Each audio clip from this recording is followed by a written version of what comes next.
we could just let love set us free. Hello, welcome back. This is Dante Rosary, and this is going to be another video log. I am going to do this as my first of the year. Happy New Year's to everybody. I hope everybody had a great holiday. I know I had a very fun Christmas and a good New Year's. I actually am recording this on New Year's Eve, so I like it. I like it a lot. I have a nice, interesting first topic of the year. I just read that we hit 7.6 billion people around the world. And that by 2050, we might actually be up to 9.9 billion. And that's a low estimate from what they're saying. Like, things are moving faster than what they're actually anticipating. And this comes from the Population Reference Bureau, the PRB. This is their news report that they're reporting that actually their model is predicting that it could be almost 10 billion people by 2050. That's going to be pretty amazing. I don't know about you, but think of that like when I was in high school, I was like 4.5 billion or so, I think we had. Imagine doubling that or more. That's a lot of people. Just imagine the freaking traffic in LA doubling. Oh, fun times. But on top of that, they did say that most of the places are going to be getting, or the place that's going to be getting the biggest boom in population is probably going to be Africa. And it makes a lot of sense because we're making a lot of strides towards curing the diseases over there that we have already cured over here. So like Doctors Without Borders and different things like that, there's a lot of people that really want to try and help out third world countries, whether it be Africa or any other country that needs that kind of aid. I think that's probably one you hear about a little bit more often with all the commercials that make you want to like throw your entire wallet at them because you're depressed.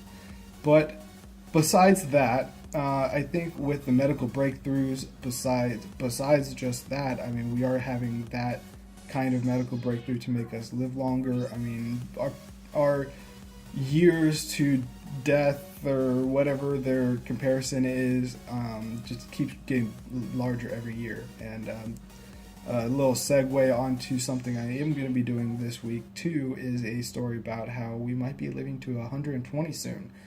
So stay tuned for that one. That's going to be an interesting one. Some things to kind of maybe think about are, how are we going to feed all these people?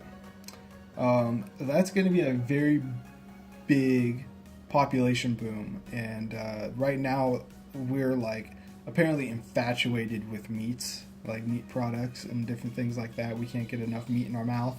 Yes, I did. But I think we're going to be moving away from that. Or they do have new lab-grown meats and different things like that. And being in the military, I want to say that they already done that, because if you've ever eaten an MRE, I don't know a meat that lasts for 20-something years. Yeah, I don't know. Sorry. So I don't know. It would be interesting. You know, if they could make lab-grown meat look like a steak and taste like a steak, they could substitute it and nobody would even know. I mean, realistically, we might have been eating lab-grown steaks like the whole entire time. Like, how would we know, really? I mean, do you ever go see the cow when it's getting butchered and things like that? No, absolutely not. You know, I haven't done hunting, or I haven't, been hunting, but I absolutely want to go. But I want some venison. I've had venison. I love venison. It's a bit more gamey than steak, though. But yeah, I love it. It's good stuff. But I think that we're going to be moving away from meats. I actually think that I don't even eat meat that often, really. Most of the time I'm having like smoothies and stuff like that. Lots of fruits and vegetables and stuff. Like, I eat meat once a meal. So I think people are starting to hopefully move away from fast food and into maybe a little bit more stuff that's healthier. It's better for you. I mean, with the farming techniques nowadays, you always worry about what kind of chemicals or whatever that they're using for pesticides. And I buy the brown eggs. I think a little bit because like they say organic, and like they weren't in a coop and they were free ranged chickens and stuff like that. So I wouldn't mind that. It's not too bad. I like even spending another, really it's only like another 20-30 cents, and I think the eggs taste better and are bigger.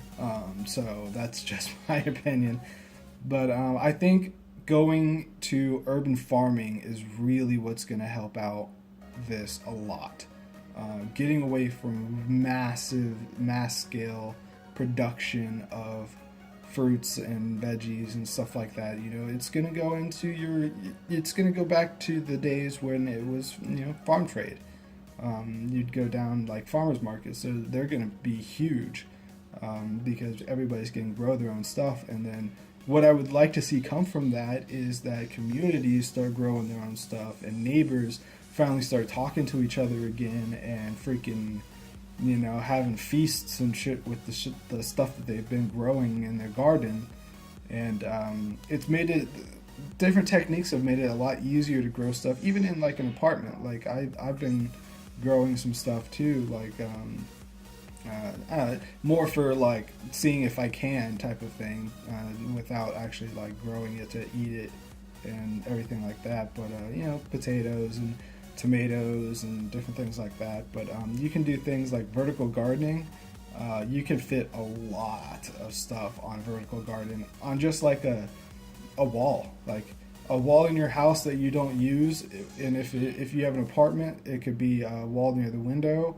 If you have like a townhouse or even a house, a wall that's like really just taking up no space. Like you just put it on the wall, and it's basically like flower beds, but they run down, and you can have like 5 or 6 of them, and you can do like herbs or something like that, and then you could do like fruits and veggies in another one.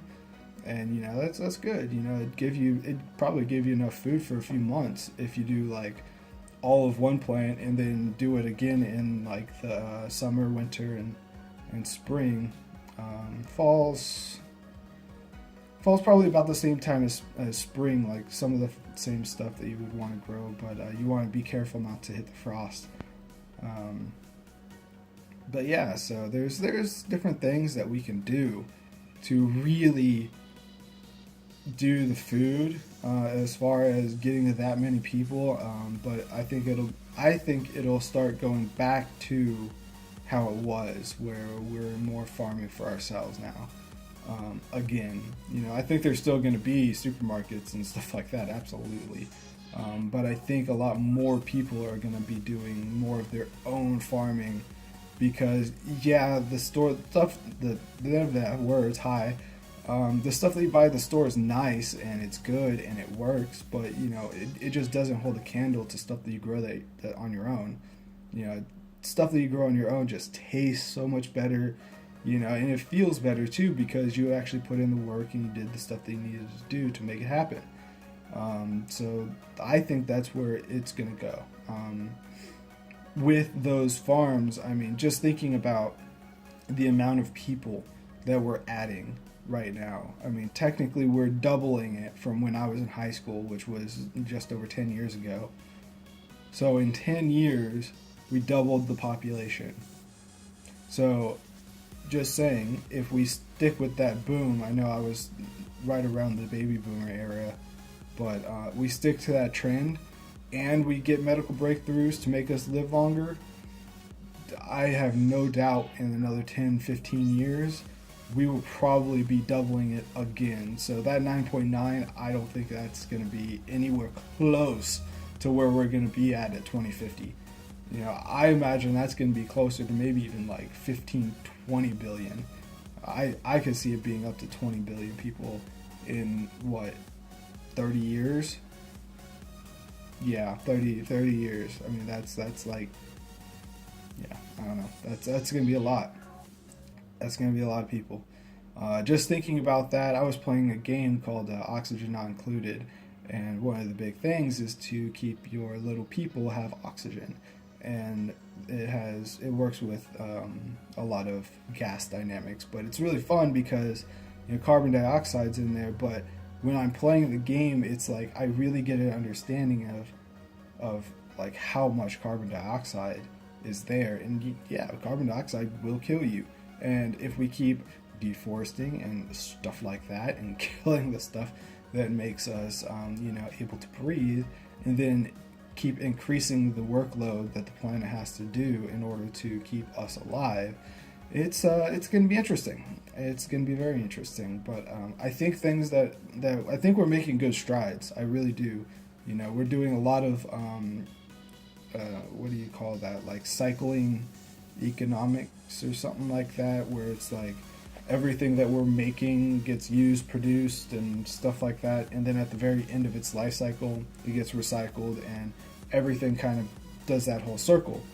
And I think that's going to be really good, and I really hope that we go towards that and less away, much farther, and as far away from plastics and stuff like that as we can get, because that's going to be that's bad. I mean, plastics are very useful. Very easy, cheap and easy to make. That's why we started using them. But yeah, it's not a good look for the planet, really. And I'm not one of those super tree hugger people, but I like to breathe. What can I say? I like to breathe. Air is good. But yeah, so I think vertical farms and urban farming and different things like that are going to help that as well, as far as like the CO2, that's going to go into the air and mess with the ozone, make it hotter and stuff like that. With if you buy into the global warming or not, or yes or no, however you feel about all that stuff. But either way, I know that CO2 does make it warmer. Just sit in a garage with your car on, I can tell you it'll get a lot warmer. But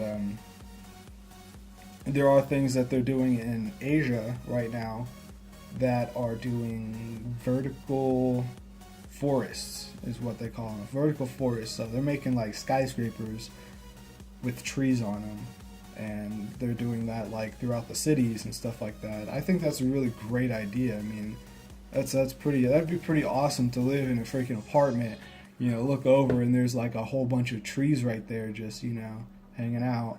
Like, hey, what's up? But that would be pretty awesome to see. I would really like to go see that. See how they do that, and even the architecture and stuff like that, because putting a tree on the side of a building is pretty amazing. But yeah, it's gonna be crazy. There's gonna be a lot of things that needs to happen if we're gonna try and support that many people. I mean, I really think that we're gonna have to really look at new innovations for like cultivating different kinds of soils, so that we can live in different and I guess sparser areas, because space is going to be a huge deal. So like really, I mean, I traveled. I was a truck driver, so I traveled a lot around this country, and like nobody lives in like 95% of this country. Densely populated areas are just that, densely populated. And you go to those small areas, or you drive for like 6 hours and you still haven't seen a town yet. You're like, wow, this is a lot of space.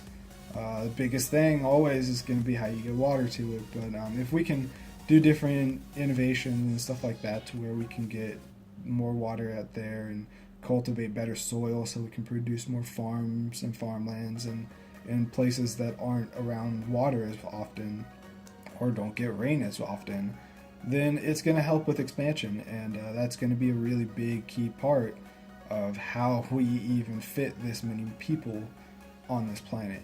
Is we need the ability to expand.